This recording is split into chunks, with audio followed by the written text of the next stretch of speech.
Picture this, it's 2026, and the American economy is caught in what you can only call a perfect storm.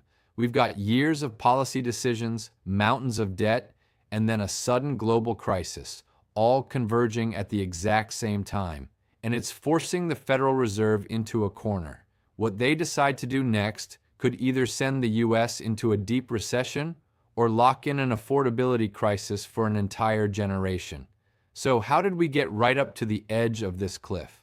Let's break it down. This isn't some textbook problem anymore. This is the brutal, stark reality. The Fed is staring down an impossible choice, a trilemma. They can try to get inflation under control. They can try to protect jobs. Or they can try to keep the entire US government from going bankrupt. But here's the kicker. They can't do all three. Something has got to give. So to really understand how we ended up here, we have to start with the first and honestly the biggest storm cloud on the horizon. America's absolutely staggering national debt. And this isn't some problem for our grandkids to solve. It's a right-now crisis that's affecting everything else. Look at this number. That's the federal deficit just for this year, $1.9 trillion.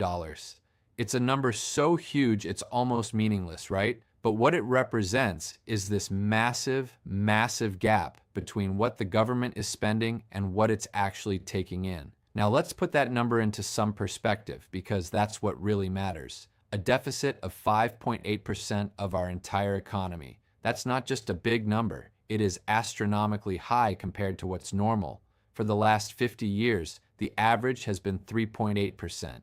This tells us we're not just in a slump. No, this is a deep structural problem with the country's finances. And that structural problem is pushing our total debt into truly historic territory. By 2036, the total amount of debt held by the public is on track to hit 120% of our entire annual economic output. To put that in perspective, that's even higher than the all-time high right after the US financed World War II. The big difference? That was a temporary crisis. This is starting to look permanent. And that leads us into this incredibly dangerous feedback loop that economists call the interest trap. A good way to think about it is like having a giant credit card bill and only ever paying the minimum. The interest just keeps compounding and compounding, making the total you owe grow even faster. We're on a path where pretty soon the money we spend just on interest will be more than our entire military budget. Think about that for a second. So on one hand, you've got this absolute mountain of debt. And on the other hand, you've got the government and the central bank driving in completely opposite directions. And that brings us to our second storm cloud, a head-on policy collision. The best way to picture this conflict is to think of the economy as a car. Congress and the White House, with that hypothetical One Big Beautiful Bill Act, are stomping on the accelerator. They're pushing massive tax cuts and spending to get things going. But at the exact same time, you've got the Federal Reserve slamming on the brakes with high interest rates, trying desperately to cool down the inflation that all that spending is causing. And as you know, you can't hit the gas and the brakes at the same time without breaking something. And the impact of that government spending? Well, it's not being felt by everyone equally, not by a long shot. This hypothetical bill creates what's called a K-shaped outcome. You see how the letter K has one line that goes up and one that goes down? Well, for the wealthiest 10%, tax changes mean they're getting a boost of about $8,000. But for the poorest 10%, cuts to things like food assistance mean they're actually losing about $2,700. It's creating two very different economic realities inside the same country. So now you've got the massive debt. You've got these conflicting policies. The whole situation is already incredibly fragile. And then, in March of 2026, the lightning strikes. A completely unpredictable external shock that throws everything into total chaos. A geopolitical crisis halfway around the world shuts down the Strait of Hormuz, one of the most critical choke points for the world's oil supply. And almost overnight, oil prices explode. And this isn't some abstract number on a screen. This translates into real pain at the pump for millions of people, with gas prices soaring across the country. So why is this energy shock a complete nightmare for the Fed? Because it's the worst of both worlds. On one hand, it pushes the overall inflation rate higher, which basically screams at the Fed to raise interest rates to cool things down. But at the same time, It acts like a giant tax on everyone, slowing down the economy, which screams at the Fed to cut rates to help people out. They're being pushed in two opposite directions at once, and that right there brings us to the final act. With the mountain of debt, the policy collision, and the energy shock all converging, the Federal Reserve now finds itself completely and utterly trapped in an economic catch-22. This trap actually has a name: fiscal dominance. And it's a super important concept.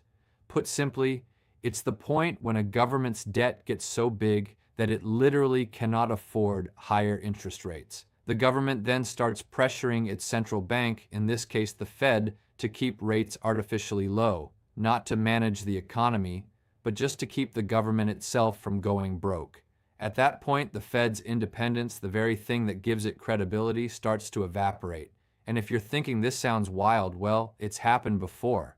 Just look back to the 1940s. To pay for World War II, US debt shot up to 106% of GDP. And what did the Fed do? It basically gave up its independence and pegged interest rates at a super low 2.5% to make the war affordable. Now fast forward to today, and our debt ratio is right back in that same danger zone. The pressure is on. And here's the brutal math that's probably keeping everyone at the Fed up at night. If they do their job and raise rates to 4% to fight inflation, our annual interest payment balloons to over $1.5 trillion. That would force catastrophic cuts to things like Social Security, Medicare, and more. And if they're forced to go to 5% or even higher, the interest payment itself becomes impossible to pay. We're talking about a potential debt spiral where the only options are to default on our debt or print trillions of dollars and trigger hyperinflation. So there it is. That's the trap. Fighting inflation might bankrupt the country, but not fighting inflation means letting it run wild, destroying the value of the dollar and all of our savings right along with it. The Fed is staring at two absolutely disastrous paths, and it has to choose one. There are no good options left. Okay, so we've talked about a lot of high-level stuff: fiscal dominance, interest rates, deficits. But what does all of this actually mean for your life, for your wallet, for your future? Let's connect the dots. So how does this whole trilemma actually show up at your kitchen table? Well, first, a worsening credit crunch. That means it gets way harder and way more expensive to get a loan for a car, a house, or even to start a small business. Then you have that K-shaped economy we talked about, which for most people just feels like a permanent affordability crisis, where you're always a step behind. Your money also buys less. As the world loses a bit of faith in the US economy, the dollar gets weaker, so everything we import gets more expensive. And finally, you end up with a frozen job market. Businesses get so nervous, they just stop hiring.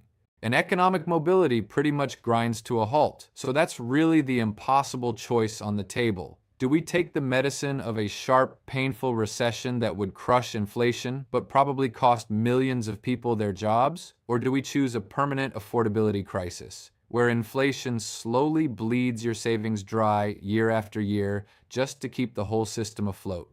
There are no good options here, just different kinds of pain. So the final question is really for you. If you were in charge, which path would you choose? I'm genuinely curious what you think. Let us know in the comments.